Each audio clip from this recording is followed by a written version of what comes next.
Welcome again. Nomkhitha Kwinana and myself, we thought we want to continue our chat a little bit.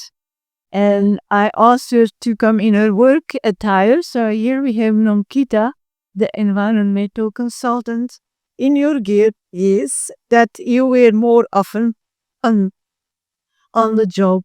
And there was an interest when we talked after our first interview with a few people, and they said they would like to know more specifically what kind of projects you actually do. So if you could maybe describe some of your projects, that will give us also a clearer idea of what one can expect or what one can call on you for. Okay? Or you don't have to wear the hard hat in my house. I hope Steve will going down.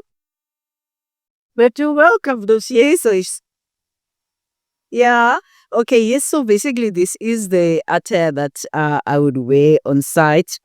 Basically, the reflector jacket. Yeah. For visibility, and also the hard hat just in case something can fall on you, and also then the safety shoes.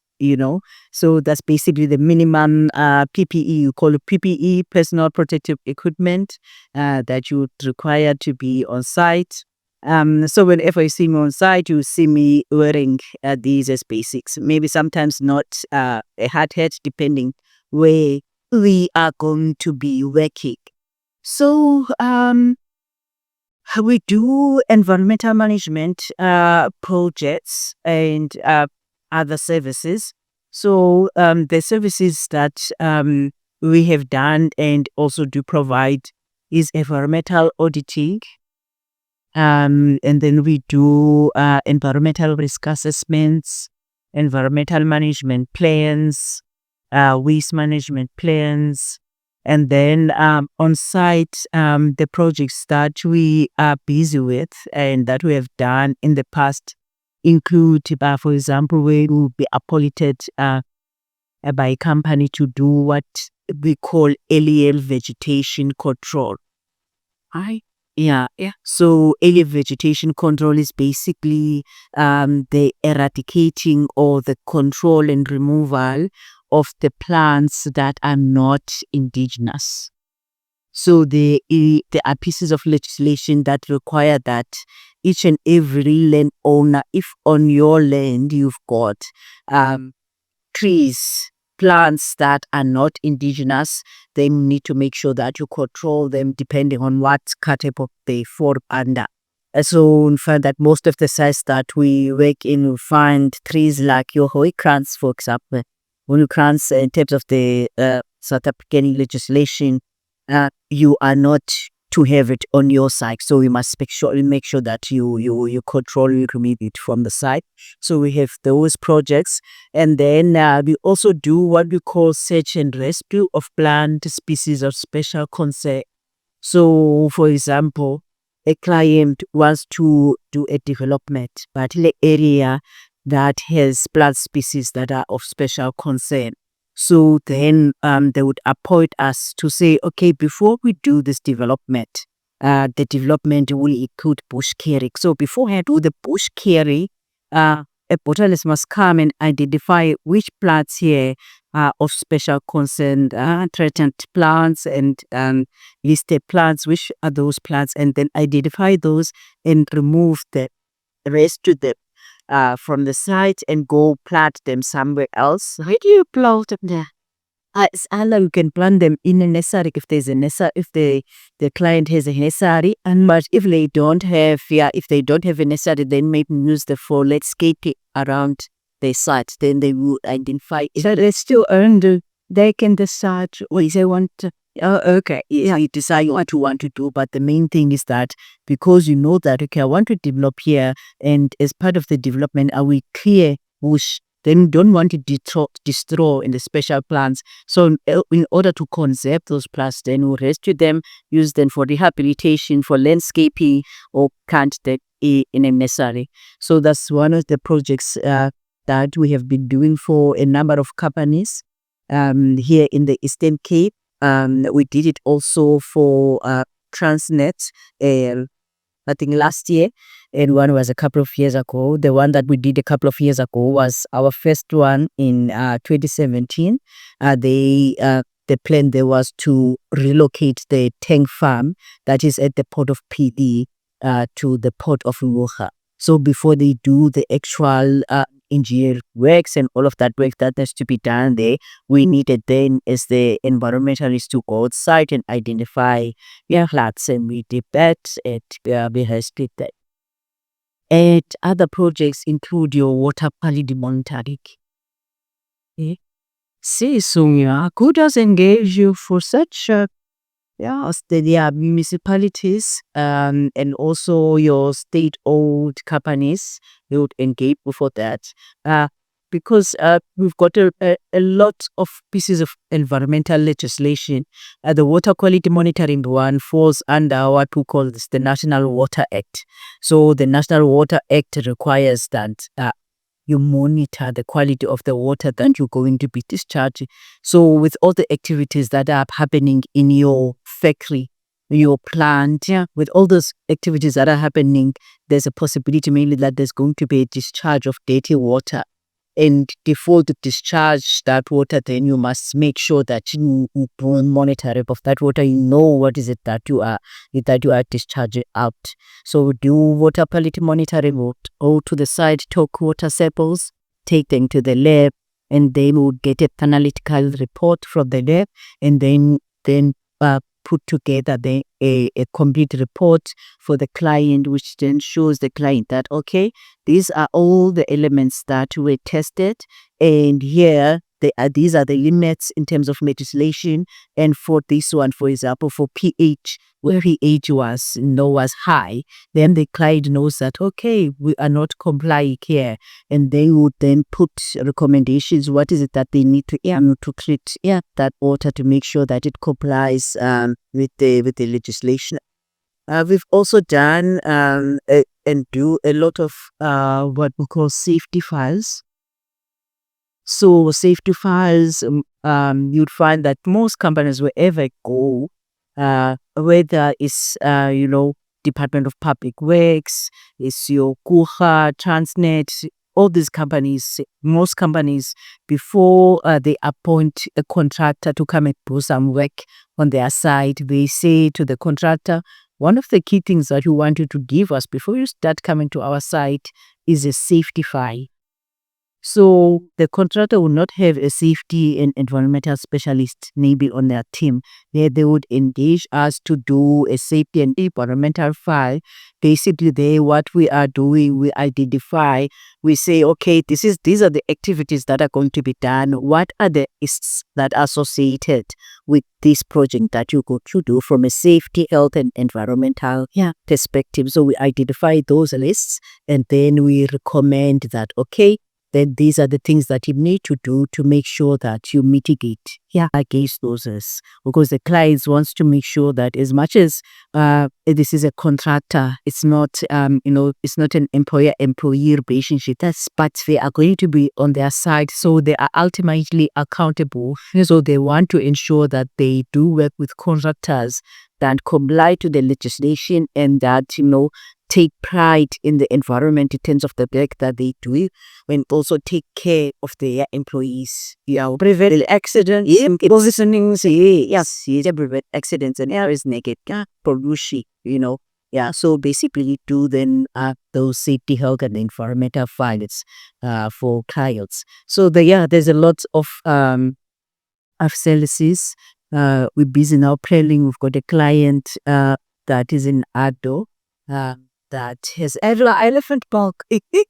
That is Ado is not in the city of Ado. When most people who are not from here, they may know about the elephant park, but not about the little town. Oh yeah. So what do you do there? So there is a client that does the farming citrus.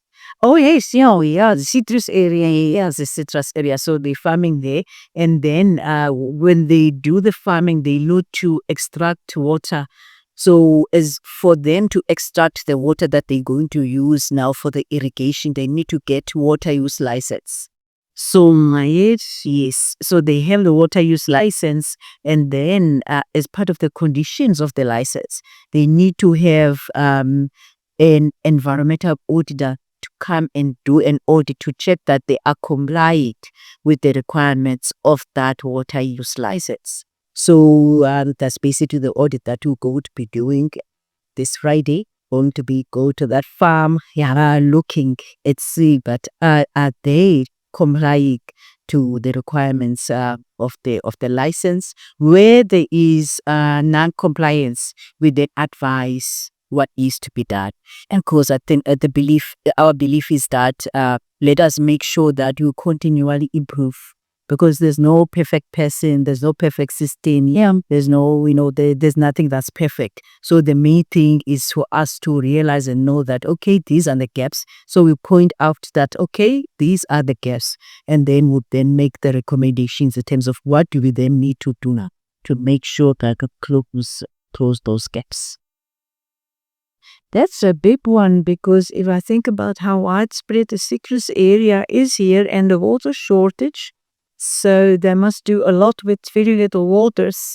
So the real problem. Well, that goes well. It's quite a variety of projects. Again, you was ever bored. Yes, that's exactly what I was thinking. That there's always something all the time. There's always something new all the time. You really never get bored. There's a lot of research work that one needs to do all the time, because we are meeting new people, you do new projects. As much as, the principles are the same. The principles of auditing are the same, of environmental auditing are the same, and know what you go to be looking for. But, the projects and the areas that you go to are very different, it makes it very interesting. If I may ask, it's a personal interest that I have. What I love about this environment are obviously also the rivers. There's the ocean, there are also the rivers. And after all these years, I've seen a lot of change in the water. Just from driving past alien vegetation on the surface and so on. And especially one of our rivers is not looking very healthy. Have you been seeing any progress in how the water of the rivers is being looked after? Or is it a bit of an uphill struggle? I think it is an uphill struggle. There's a lot of pollution coming in. There is still a lot of pollution that is coming in. There are awareness programs that you see be implemented by the departments, but I think there's still a lot more that needs to be done in that space. There's still quite a lot more that needs to be done in that space in terms of awareness and also in terms of consequence management, Because you find that some people are aware, they know, some businesses are aware that what they're doing is wrong, discharging sewage or discharging effluent into the river. They know that it's illegal and what they're doing. They maybe know the impacts, but they continue to do it because maybe it's the easier way out. So I think the tightening of the consequences in terms of funds, that needs to be implemented. The legislation, does cater for those, for the transgressions. But I think what we need to tighten up is the actual implementation. But that's out of your boundaries study, because I reported in that is noticed that is outside of our boundaries. Ours is only just to raise awareness, and also when you see something like that, when you see that there's non-compliance, there's pollution, then report to the relevant departments. So we know who to call now if we don't know how to put the complaint in. We can contact you for that. Many people will be interested to hear that because there is a lot of concern about the ecology in our environment. It is a beautiful environment, but an oil spill or a sewage spill on the ditch, it's always such a sad sight.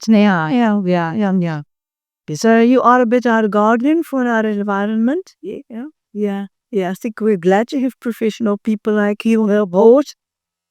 Thank you so much. I think it's a beautiful field. It's a beautiful field to be in, especially when we look at the bigger picture. because we're not just conserving the environment for us, we all conserving for future generations, for our children, so that they can also experience the things that we are experiencing. They can also benefit, yeah. Vision again, and yeah. Is there anything else you may want to add about your projects? No, I don't think. No, I don't think. I think we've covered. It's very nice to have an actual overview and just see how big it is and how varied your clientele may be. Yes, from a harbor to a developer to a company. Yes, yeah. Right. I wish you a lot of success also with raising awareness, because we need more agents like that around us. So hopefully you are so well spoken that you will do something about that. Yes, no, definitely. No, definitely. That's something that we need to and we focus on it. But close to your heart. Yes. And there's many ways now of raising awareness. Yeah, I mean, you don't have to be engaging people physically. There's for social media. Yeah, you don't have to go and make an activist toy. But there is genuinely amongst the public here an interest, and every time there is like a beach cleanup activity, these are there in big numbers, and but you are where it matters, the exact measurements, and say, this should be your file, let me report.